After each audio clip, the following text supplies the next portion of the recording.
We have another black bunny by the name of Blackberry. This is Hopolina's big sister. Looks almost identical to Hopolina, but just slightly bigger. First off, we're going to go ahead and crop this photo in. That's going to be right about where I want it. Next up, we're going to go ahead and do this white balance. This is a neutral colored white walls. I'm going to go ahead and click here. Add a little bit of warmth into the photo. That's okay because we got a little bit of natural light coming in. Let's just go ahead and pump up that saturation. We can see that the photo is a little bit on the warm side, and that's fine for me. Next up, we're going to go ahead and just balance out that histogram with this auto button here. And I think that did a decent job. So I'm going to go ahead and move on. I do a subject mask. Did a good job selecting the bunny. I'm going to use my dog contrast curve. I think that did a pretty good job of keeping those darks dark, which is really nice. And now we're going to go ahead and raise the exposure a little bit. I'm going to go ahead and drop the blacks a little bit there. I do want to keep the bunny pretty dark. Go ahead and just drop the highlights a little bit.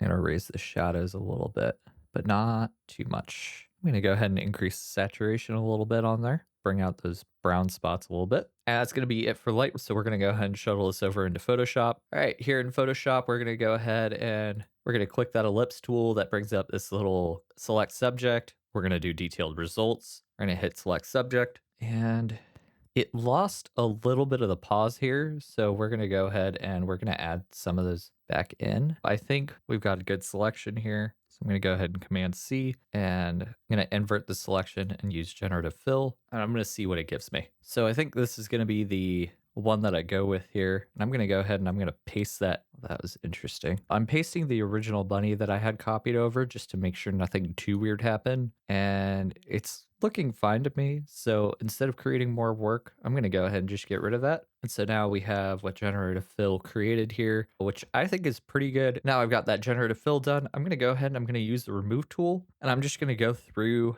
and clean up the photo a little bit. First thing I'm going to do is I'm going to flatten the image, and that just makes it easier to go through and do this sort of thing. With the remove tool, you want to use small strokes, short strokes, and that gives you a better thing. We're going to clean up a little bit of food here. We're going to use that left bracket to make this a little bit smaller and just get these little green things out of the fur or hair here. We get a little bit of shedding on the bunny here. That's what those little crosshairs are. So we're going to go ahead and just try to clean those up a little bit too. I'm shortening the tips of the whiskers here just because they are clearly catching some food. They have a slightly different color than the rest of the fur here. I'm just trying to clean it up, but not going to spend too much time on this because this photo isn't going to be looked at this closely. Now at this point, we're going to go ahead and zoom back out. Make sure nothing looks too strange. I don't really like those two long stray hairs there, but that's what the bunny looks like. And if we try to clean those up, it would look strange. So we're going to go ahead and leave them. So I'm going to go ahead and hit File, Save, and